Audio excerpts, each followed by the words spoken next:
All right. You guys want to get started? It's 5 and we only have 40 minutes. So couple of things to discuss tonight. First off, on the agenda was just reviewing the draft amendments. So to some shoreland zoning, for some changes to the LUZO related to shoreland zoning that we talked about last time. This is the one where we were going to, the DEP changed some of the guidance documents and the rules so that it would require applicants who are doing project in the shoreland zone to submit photographs for pre-project conditions and post-project conditions. And we are at the last meeting, everybody talked about adding some specificity to that in terms of like, this is the kind of picture we're looking for and the size, the submittal and all that good stuff. So I'm still working on that. Also need a little more guidance, I think, from DEP. So I don't know, we don't have a huge amount to talk about there tonight. I'm going to skip to just the quick updates on the special town meeting, but we have a public hearing tomorrow night. So anybody who wants to come to the planning board to listen to a public hearing to talk about the changes we're making are really the two things we've already discussed. One, it's a warrant article related to a footnote in the chapter 3.5 in the land use ordinance that deals with where when you do some projects within the stream protection district, if you have to get a variance or something like that. So it's the one that got skipped over at the last town meeting. Hey, Noel. Yeah. I was at a meeting the other night and the whole vacation rental came up again. And it was told to me, because I'm on LUZO, that it needs to be addressed. I said we have a lot going on with Soamesville and Otter Creek, and I was just told to reiterate it again. I have no feeling either way about it. I'm just letting you know. I said I would say something, but okay. I mean, we're getting down to crunch time a little bit, and so I wasn't real sure. Without diving too much into the details, Stephanie, it was told that it needs to be addressed by one of the selectmen or? Okay. Martha, yeah. All right.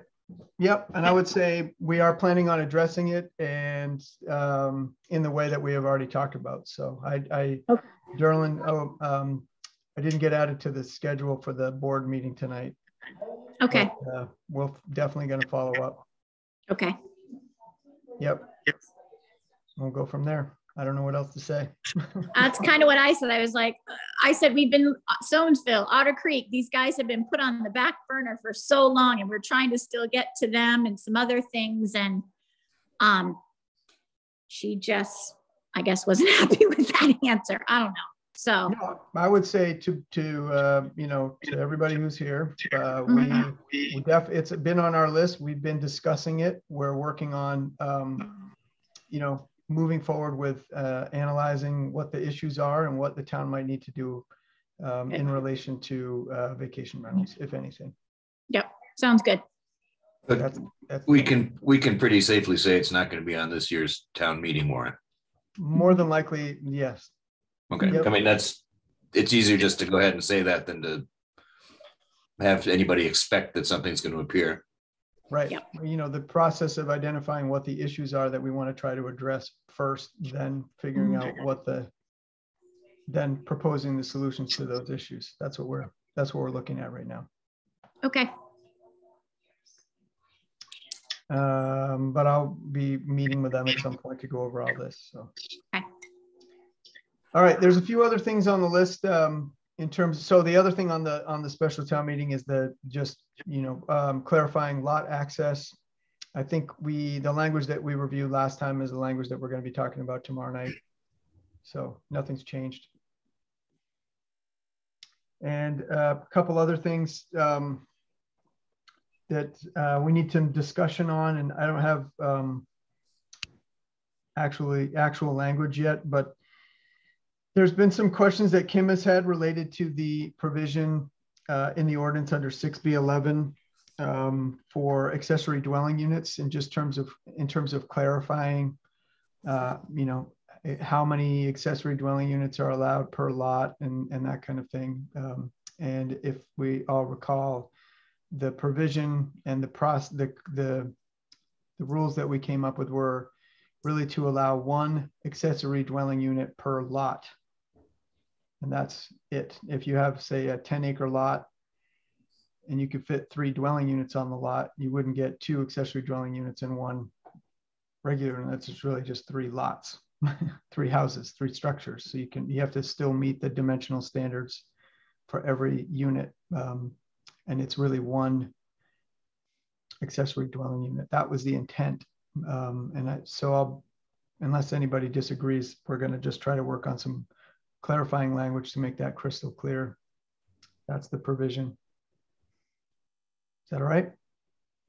And Kim, yeah. I think that's what you were talking about, right, Kim?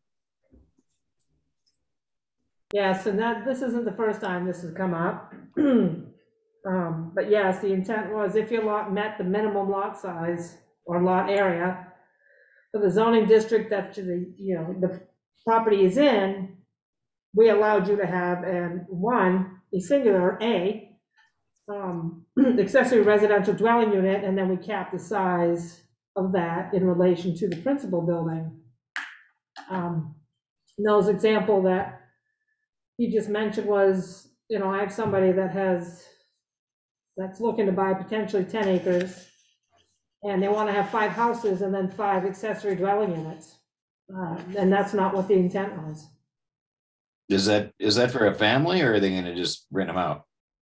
I would think they were going to rent them out, but he didn't really elaborate much in his email with me. And they subdivide it? He will have to. Yeah. Yep. So at the end of the day, Chuck, I don't think if you subdivided it into 5 lots and then you had 5 accessory dwelling units on those 5 lots, it's the same result, but you still have to go through the subdivision process, which is more from from the kind of overview perspective. That's a better way to go about doing it than just putting 5 accessory dwelling units on a lot without having to go through all that. Right.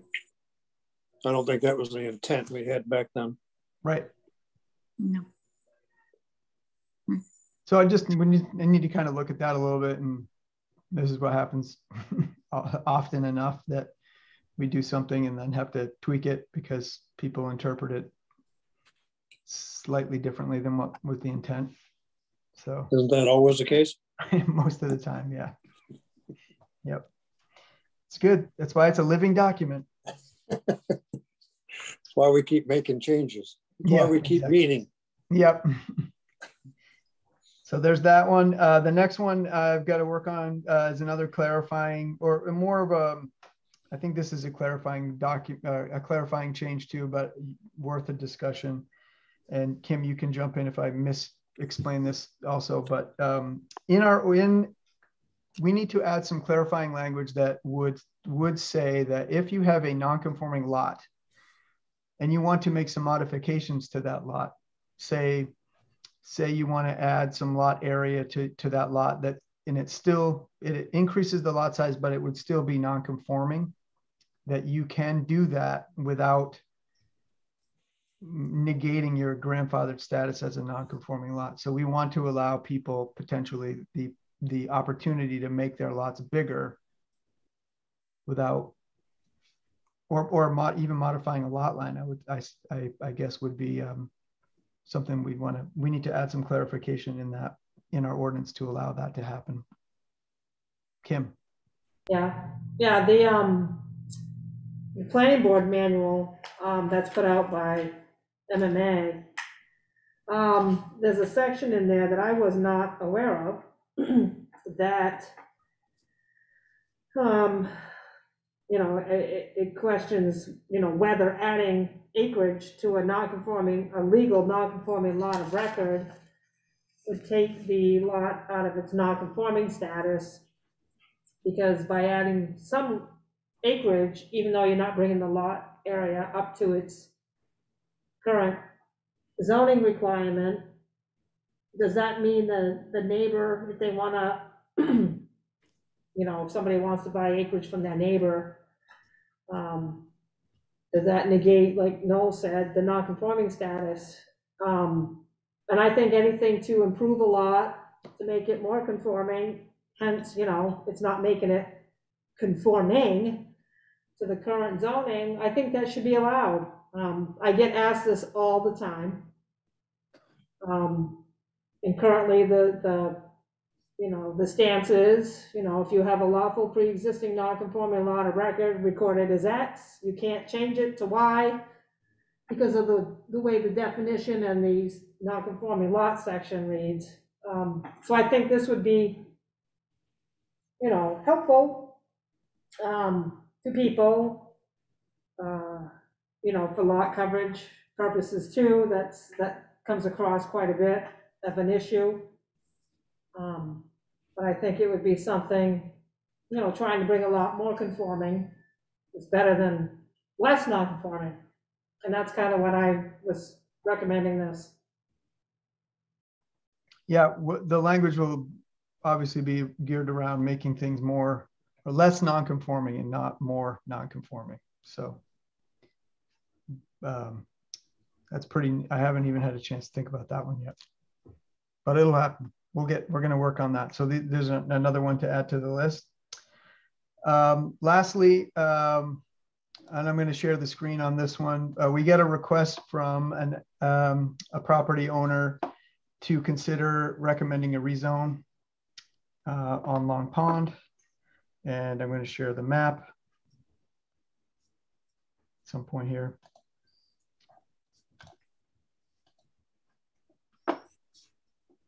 You guys all see that? Yep. So this is a parcel on Long Pond. It's in the Shoreland Residential 5 zoning district. You can see there's this interesting pocket of resource protection here, which is the subject of the proposal. And so the proposal would be just changing this to be consistent with the zoning around it with no resource protection in there.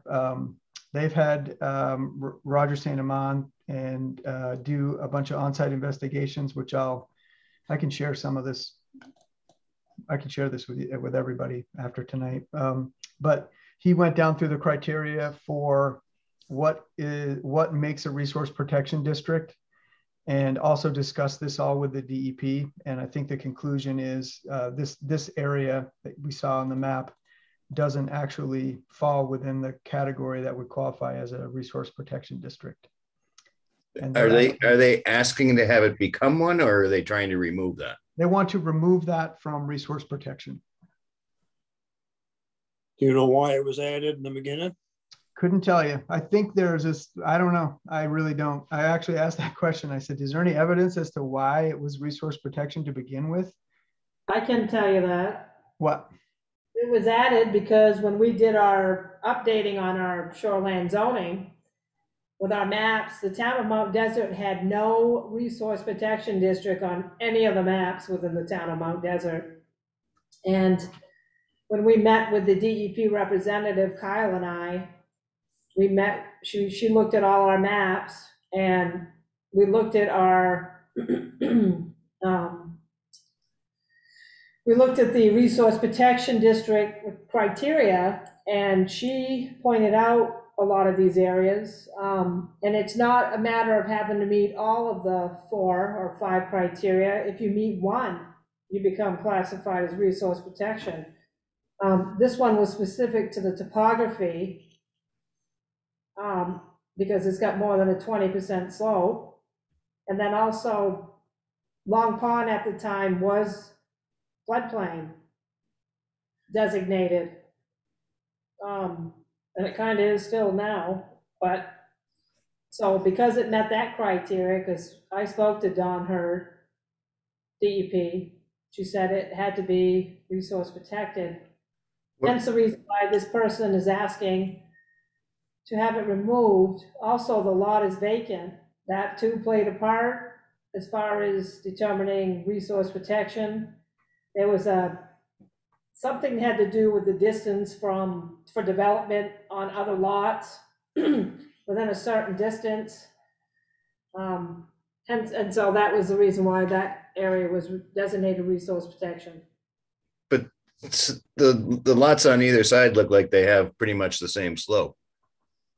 Yeah, but our lots on the other side are developed. This one was vacant. Oh, okay.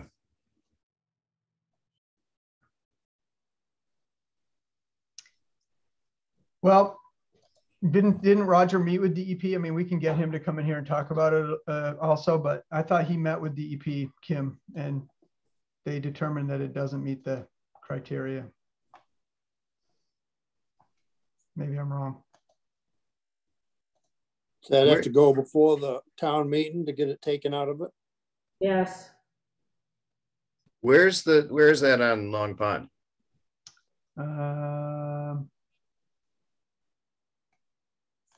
See if I can find a bigger map.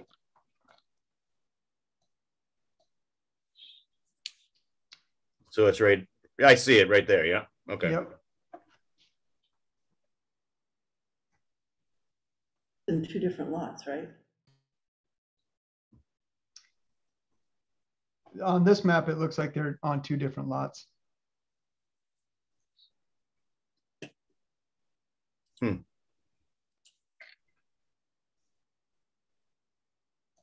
I don't think we need to make a determination on this tonight. I'm introducing it. I think what I'll do is forward on Roger's letter to everybody. And then if you think it's helpful, we can have Roger come into a meeting and just go over it. Are there any others that are like that are likely to come up and have somebody else want to remove them if we remove that one? You were in 2 different places. I think it's this one right here, everyone. Yeah, you were on another one before. Yep. You were down further down. Yeah. This one I was on before. I think it's this one. Yeah. It seems fairly arbitrary to me. But I think, you know, like over here, resource protection, where it combines a lot of other resources, not just topography. I think you're going to find, yeah, that one's different because that's a habitat on top of. Exactly. Yep. So you're combining other things. But that one's town property, one that's RP. Yeah. I think you're going to find that they're like case by case scenarios, Jerry. I think you're going to, when people come across, because just to let you know that everybody that was designated resource protection, I think it was in 2009, they all received letters from the town certified. And this person that owns it, that owned it before the new buyers or the current buyers had it, also received a letter informing them that it was going into resource protection portion of the property with a copy of the map with it. So, but I think, like you say, it's going to be case by case. We dealt with one last year at town meeting for Ringing Point, so in Seal Harbor. Yep. But like, yeah, so I think this is just going to be something that maybe somebody will ask, you know, maybe new buyer, I don't know, but if people do their due diligence and their homework, this, you know, they'll find this out.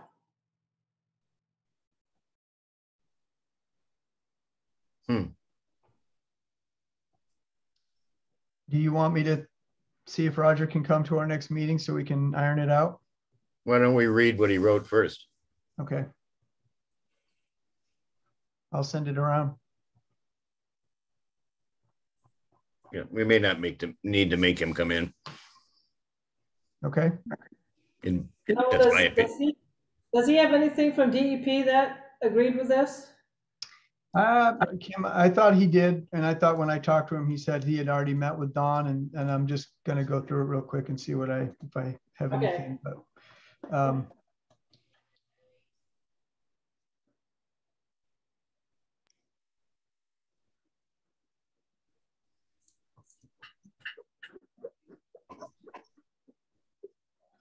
yeah, I'll double check. But I thought he said when I talked to him about it that he had met with DEP. A site visit was completed with John Cullen to review and confirm the findings in March of 2021.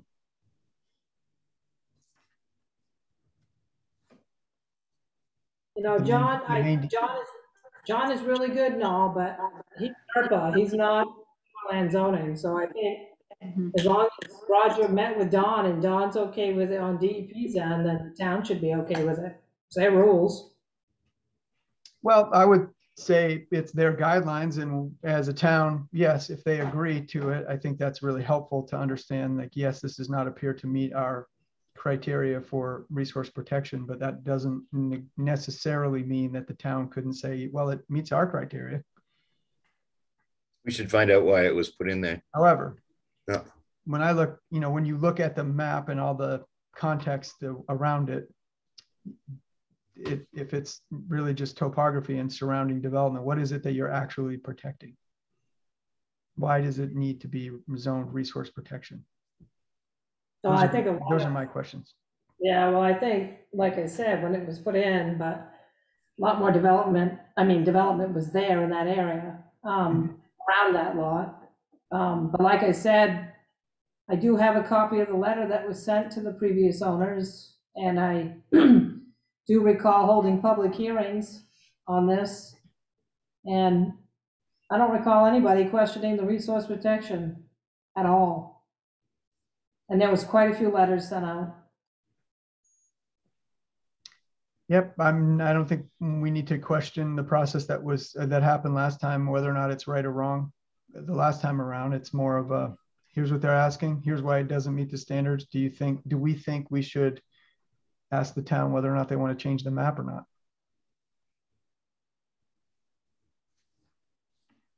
Well, I would say as of right now, no. I kind of feel there was a reason it was made the way it was, and listening to Kim, who's actually been out there. Obviously we'll look into it more, but I don't buy a piece of land that has a natural resource. I don't know. It seems kind of, I don't know. Like we had to go through a lot of that. No, at George's Pond. You have to make the decision in the end. Do you want to buy it or not and deal with what may come down the pike? Or I don't know. They can't build on it there anyways, can they? No, not in that area. They can do other things like more recreational. I think it's more active, like what they can do for forest management or lot management versus development, yeah, than anything. Yeah. So no one's trying to put a camp there or house there necessarily. No. If they were were going to sell it off, they'd probably want a dock there. Yeah. There is a dock there currently. Oh. And there's also I don't know if it's in that area though, but there's also a communal one that's for lots that are up on the hill. Yeah, look, I think it's worth a review. Let me share the screen again and we'll just think about. Just send the written stuff first. And but then to get to Stephanie's point, there's a set of criteria that define what a resource protection district includes or can include. So it's 250 feet of mapped waterfowl and wading bird habitat. It's areas within a 100-year floodplain. It's areas of 2 or more contiguous acres of sustained slopes of 20% or greater. It's areas of 2 or more acres of wetland not connected to a surface water body. And it's land adjacent to coastal wetlands with steep bluffs. And those are defined things. So does the evaluation is, does this area meet those criteria? And did Kim say it only has to meet one? Is that what, not all of them? Even if it only has to meet one, you can still go down the list and see whether or not he can rule out all of those 5 criteria in this spot. And if we're just talking about steep slopes, just on a quick read, and you guys can read it and evaluate it, but the area that's zoned resource protection isn't even 2 acres. It's only 0.42 acres. Okay. So that in and of itself doesn't meet the criteria. Okay. But yes, Stephanie, to answer your question, yes, it only has to be one. Yeah. Okay. So I'll forward it around. I think it's more of a question of you guys decide. Yeah, what do you think? I have no. Yep. Well, let's read it first. Okay. And that was it. The last thing, Kim and I have been just talking to Bill Firm a little bit about some zoning board of appeals stuff. And Bill might want to try to organize a joint meeting with Board of Appeals and either the planning board or the zoning or LUZO committee or all of us together just to kind of go over a few things. I don't think we have a lot of I don't have a clear understanding of what some of those topics are yet. And there's some things that the ZBA may need to modify on their own that don't really have anything to do with land use ordinances. So just putting a pin in that for everybody. Might be worth a good discussion. Anybody who's planning on being at the planning board meeting tomorrow night? Awesome. Maybe need some backup. I am. We didn't say that. Kim will be there. Yeah, well, it's always good to have backup. And then I think special town meeting, I feel like February at some point we've already been scheduled for the a workshop with the warrant committee. Jerry, do you know when that is? I can't remember what day it is. I have a schedule somewhere, but I don't memorize it. Yep. But we're already on the list for the warrant committee to talk about changes for the regular town meeting. And lastly, to put a pin in things, or to just to also kind of keep people up to speed with other things that are going on. You're very close to the time where we need to start planning for updates to the comprehensive plan. So I got to put a bug in the Board of Selectmen's ear on that one, but actually have a work study student from College of the Atlantic who is going to be helping me. And her job is basically going to be just doing updates to the data from your old comprehensive plan. So by the time we get really started on any comp plan updates, we'll have either a really good head start or a completed data update, which would be a really great. The comprehensive plan came up at the warrant committee meeting last week. Yeah. So I'm already getting head start on that one, and that's like kind of free help. So that's what I tasked her with. Good. And the idea might be, and I talked to Derlin about this. I just let him know that that's what I was doing also, but might be trying to create something called a story map, which is a GIS based thing that helps with illustrate kind of the data and some of the analysis in a more easily digestible way. So the outcome might be something more like a story map. That's where we are. Good. Any other questions, thoughts, comments? And what's the status with the subdivision ordinance? That I think we're not going to get to this year, but we need to kickstart that again, Kim. Yeah, because we're so outdated with it. We're not even compliant with the state of Maine's. Yep. It's mostly done. We just need to get back to it. Yeah. I'll put that on the front burner along with Otter Creek and Soamesville. Yeah. Vacation rentals. Nobody cares about Soamesville anyway. And there's nobody left here anyways except vacation renters. So, ouch. Pretty much. Yeah. Most of them are quiet. Yeah, that's but that's important stuff that we need to put back on the front burner because we still have subdivisions all the time. So. Yep, that's good. Good. Yes, thank you, Kim. Yeah, And if we're out of compliance. yeah, I know.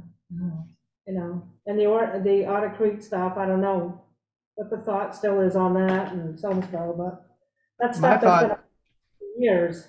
I'm not really trying to punt that one too much, but it is actually a really good comprehensive plan discussion. Yeah. So is Soamesville, to be fair. Jerry, it looked like SWAT was going to attack your house there for a little bit. They're not here this week. No, I was going to say all those lights in the background. I was like, what's going on? 5% trucks pulled in all at once. Yeah. I did have a customs guy, Secret Service guy show up one day at my door.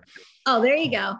He was vetting some guy who was being made an ambassador and just stood there in my door going, well, what do you think about this guy? I don't know this guy. Well, what do you think about his edit? I don't know this guy.